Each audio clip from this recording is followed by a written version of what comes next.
And welcome to this demonstration about an automatic pipeline for ventricular arrhythmia prediction.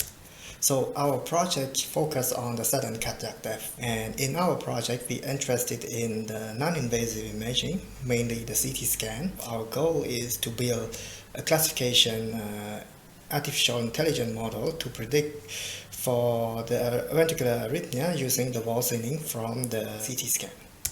The goal is to transform the original 3D scan into a 2D sickness map. Use our classification AI model to predict for the arrhythmia and non-arrhythmia patient.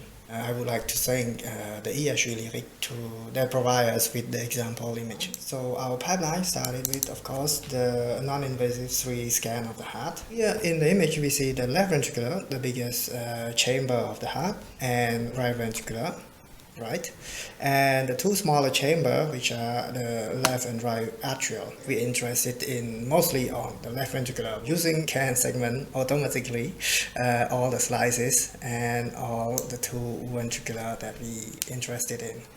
And then the following step is to rotate the heart, the scan, our image into a standardized view, which is here we use the short ax view, which gives us a cut through the left ventricular, perpendicular to the left ventricular, as you can see here, which give us at this stage give us a good idea of where the thin region or where the healthy region of the myocardium. So following step is to calculate the sickness value. You can see here map into 3D. So here we can see that the bright region, the healthy region, and the darker region, which is the thinner region of the myocardium.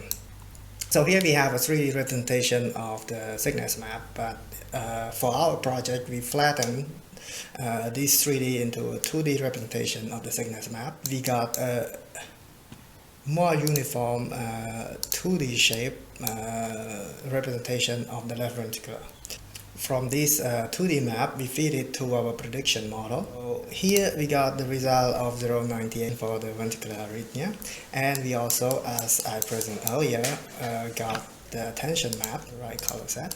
So here the attention map shows us where the model focus on when they make the prediction at 90. If we compare this to the sickness map, we will see that the higher focus or higher risk area belong to the area which have really thin myocardium wall, which validate our theory that from worsening we can trace back to myocardium scan and further trace back to the ventricular arrhythmia, which could help us predict for or prevent the sudden cardiac death.